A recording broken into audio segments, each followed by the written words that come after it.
The great thing about stock options is that you have a lot more leverage than just buying one share of a stock. And what that means is you need less capital to make more gains versus just buying a full share of a stock. That is part of the reason why I was very attracted towards stock options. And this video is going to be a quick overview discussing how you even get into options, what certain terms mean, and what plays you should make. The first thing you're going to want to do is to have a brokerage account. Me personally, I use Robinhood. It's really simple to use and there's a lot of opportunities to learn. The great thing about Robinhood is that there's a referral link. So the first link down below in the description, if you click on that, create your account and connect and link your bank account, then you will get up to $200 for free fractional shares. And you could pick between, I think there's 15 different stocks, and it will automatically put that money in that stock for you completely for free. This gives you a great idea for how a stock price will shift up and down, and it can be an introduction for you for whenever you want to put more capital into a stock.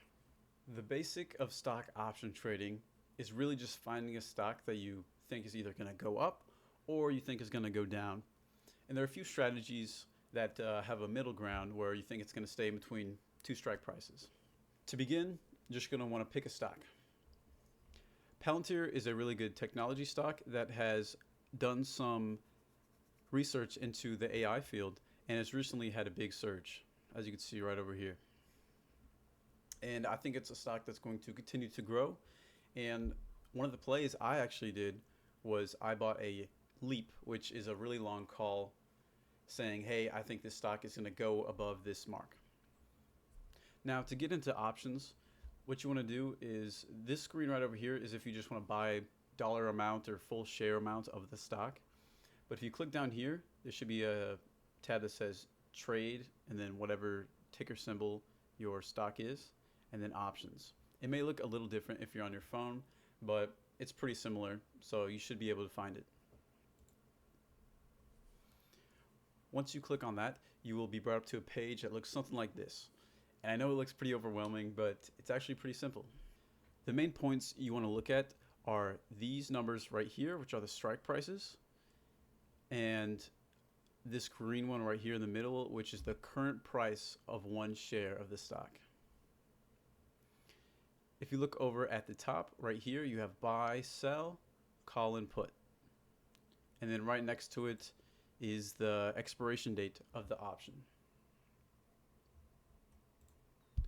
With option trading, you are not buying or selling shares of a stock. You are actually creating a contract saying you have the rights to 100 shares of the stock. And what's great about this is if you were going to buy 100 shares of this stock, you would have to pay $2,366, which that's a lot of money. So the great thing about options is, let's say, okay, I think the stock is going to go up, but I don't have enough money to buy 100 shares. What you want to do is you're going to buy a call, which buying a call, all you're doing is saying the stock is going to go up. And you choose which strike price you think the stock will stay above. So a great way that I like to do my technical analysis is just look at the stock.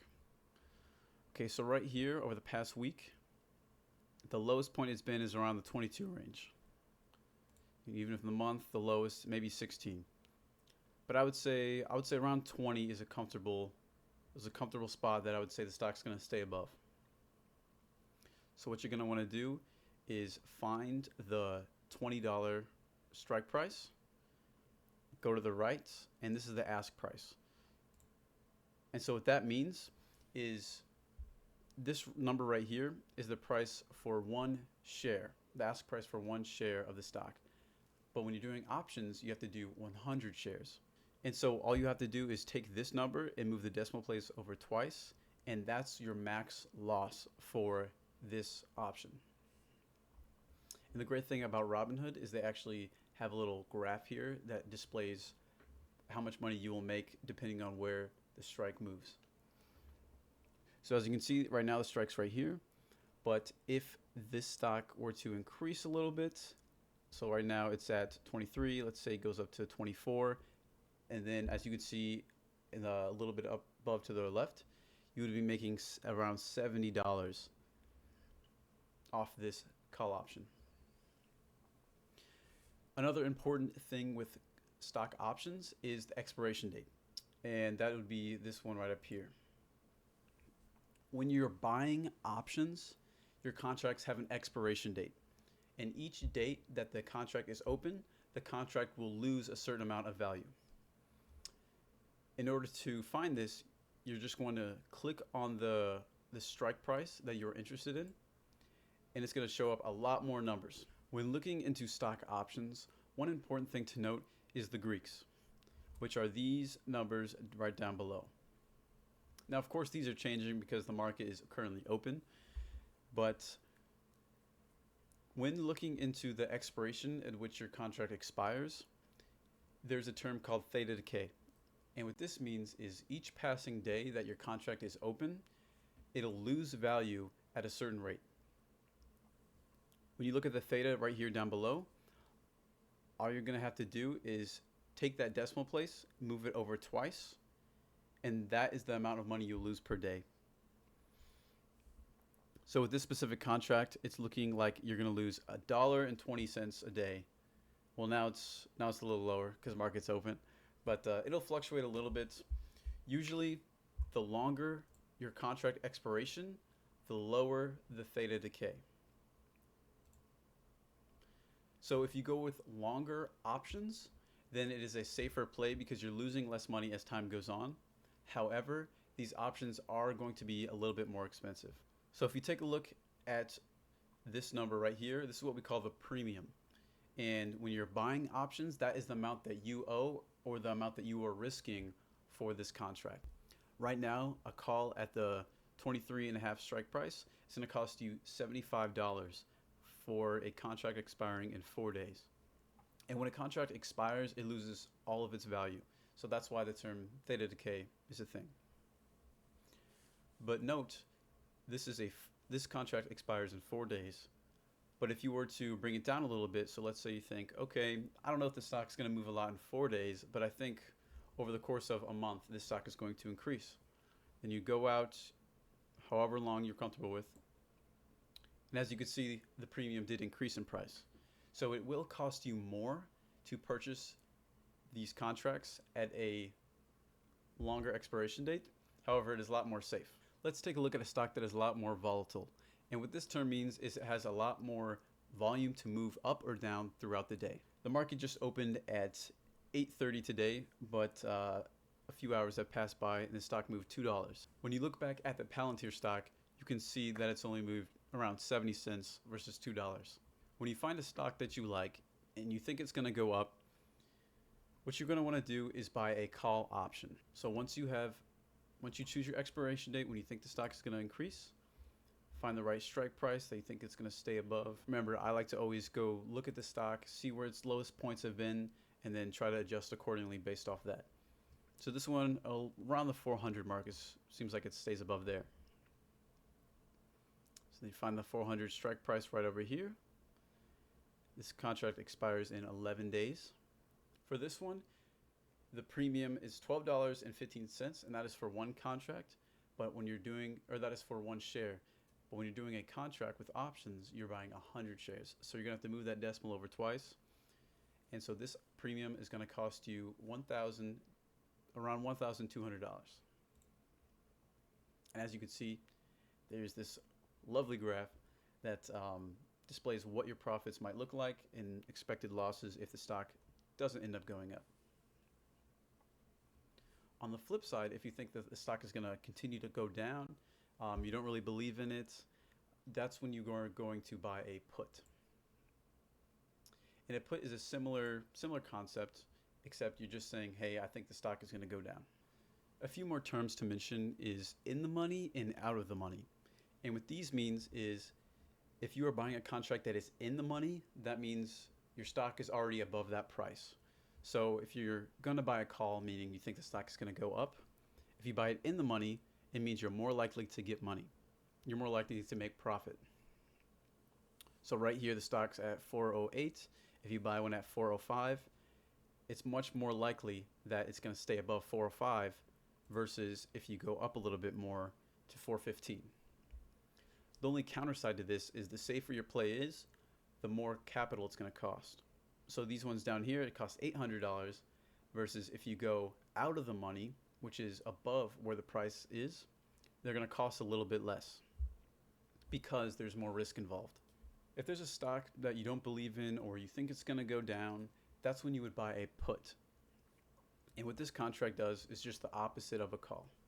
All you're saying is, hey, I don't think the stock is doing too hot right now. I just saw some news saying that they missed a lot of profit or they had to fire a lot of employees. Likely the stock will drop after that. And then you're going to do the same thing. You're going to find a strike that you're comfortable with. Let's see, if you look at the past month, Microsoft, it didn't go past that 420 mark. And so maybe you're going to say, okay, let's look at this one right here, 415. As you can see, the graph is very helpful. And you can kind of drag your finger along and say, okay, as the share price decreases, I'm expected more and more profit. And if the share price does happen to increase while you have a put, you will lose some of that profit. Okay, so we talked about buying a call and buying a put. So saying the stock's going to go up or the stock's going to shoot down. The next thing we're going to talk about is selling calls and selling puts. And here's where things get a little bit more complicated. Buying options and selling options both have their ups and downs. However, I actually prefer to sell my options. To me, this is a lot more safe and a lot less risk involved. Once you find a stock that you like, a stock that you're wanting to own, but you don't exactly know what price you're wanting to own it at, selling options is going to be a great thing for you. Let's look at Palantir, for example.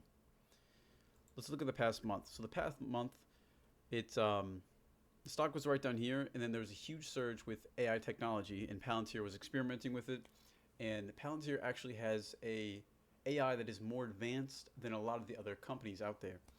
And that's kind of why I'm interested in this stock. So right now it looks like it's formed a new level of support. If we look at the 3-month chart, we can see that it had a nice support level around the $16 mark, but now it's creating one around the $22 mark. So if you didn't get into this jump, that's okay, don't worry, there'll be more opportunities. But right now, it seems like the lowest it's been at is 22 mark. So it'd be nice if you owned it maybe around $20. And you might be asking, well, how is that possible if the stock itself isn't at the $20 mark? And that's where you would sell a put. Now, when you sell a put, you are finding a strike price where you would like to own the stock at. So I mentioned that $20 is a great price for this new level of support that Palantir has reached. So what you're going to want to do is find the $20 strike price. And the great thing about options is, remember whenever you were buying call options, you had to pay whatever amount this was.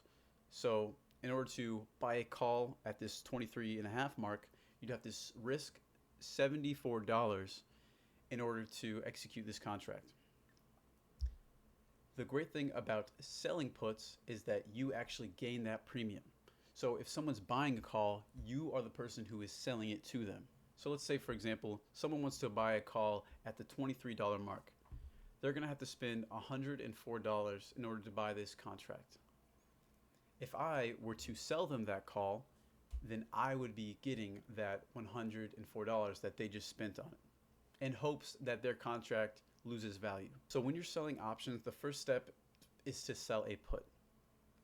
And when you do this, you're saying that you want to own 100 shares of this stock at this price. So what I like to do is just say where I think the stock is going to stay above, or where I don't mind owning this stock at. If we check the price history over the past month, it's looking like it's forming a level around the $22 mark. Right now it's at 23. So let's just say we want to buy 100 shares of the stock at the $22 mark. What you're going to want to do is to sell it put at the $22 mark, and you will collect whatever premium this is. Now, obviously, this one right here is only $9, but that's because the contract expires in only 4 days.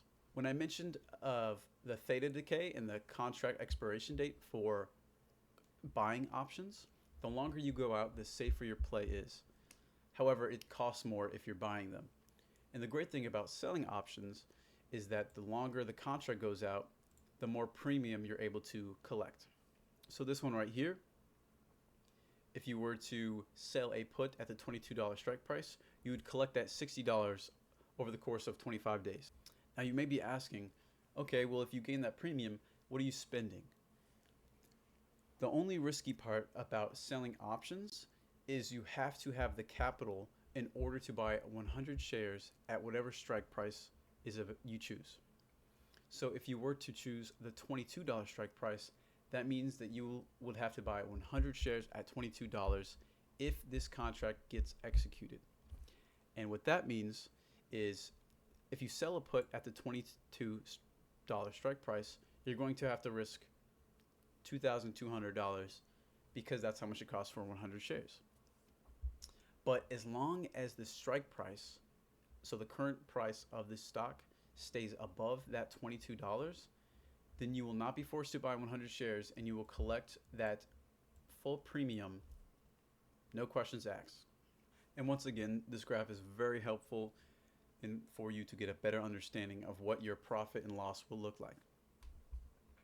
So as you can see, as long as the stock stays above that $22 price, then you will gain that premium. And although it does say you will lose money, you're technically not losing money because you're just buying 100 shares of the stock at the price that you choose. So let's say you really like this stock and you want to own 100 shares, but you're not sure if it's going to stay at this level. You just go a few strikes down below to choose a price where you'd be comfortable owning 100 shares. I mentioned earlier about the theta decay whenever you're buying a call option or put option. And that is saying with each day that the contract goes on, you will lose money on your contract. This is the opposite for when you're selling options.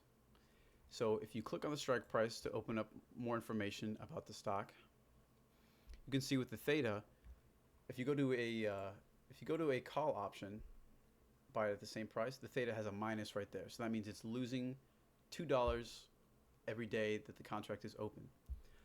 But if you sell a put, or if you sell options, as you can see, there's no minus right there. So that means each passing day, if the stock stays at the same price, then you will be gaining that $2 each day. So this approach is a lot more passive than buying options. There's a lot more waiting involved, but it's a lot safer than if you were to just throw money into buying an option.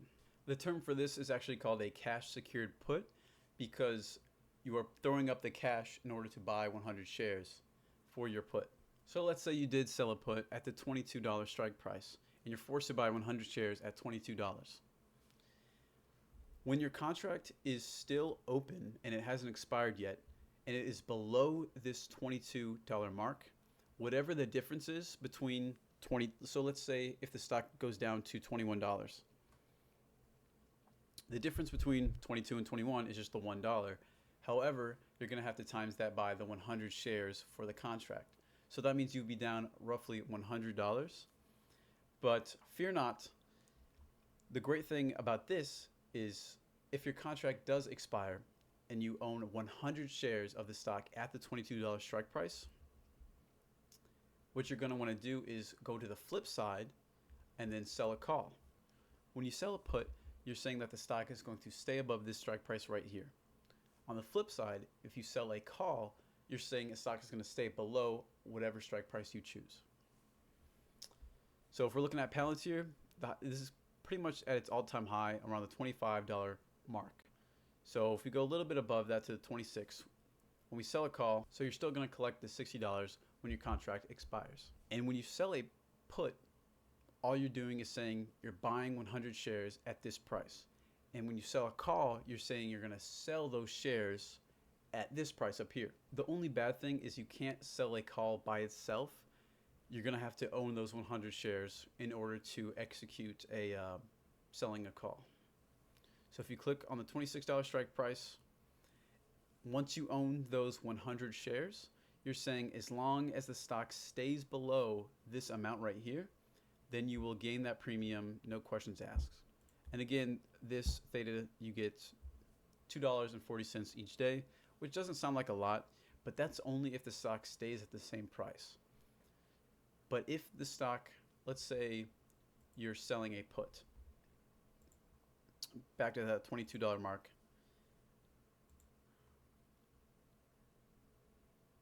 and you have that $2 of theta you get per day.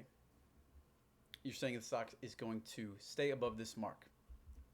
If the stock stays the exact same, then you will just collect that $2 each day. However, if the stock goes down, then it might say you've lost maybe $20 or $50 with this option. But that's not a forever lost. You only lose the money once the contract is done, once the contract is over. But if you sell a put right here and the stock actually goes up, then you will gain more than that $2. It'll go up accordingly to whatever the strike is. I don't know the exact numbers or formula that they use to calculate it.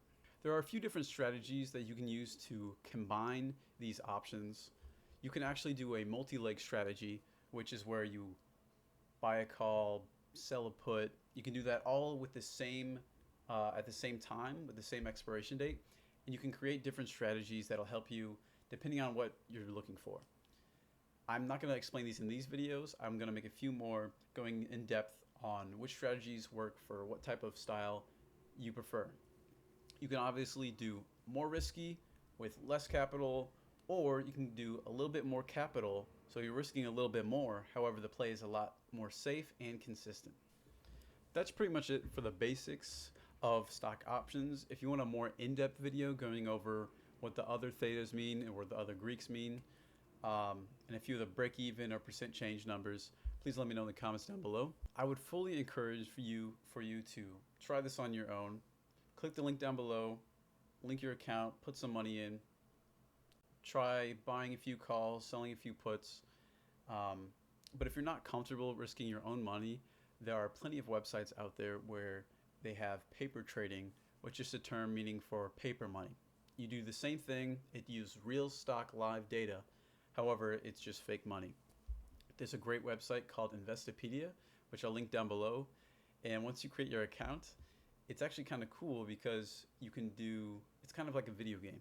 There's a leaderboard, it's like a little bit simulation, and it has the same thing over here, except it's orchestrated a little differently, but it's the same premise. You could buy shares on there, you can do options on there, and it's kind of just, they give you $100,000 to play around with and see what you come up with. So if you're interested, I would encourage you to look into that. With that being said, thank you for checking out this video, and I'll see you in the next one.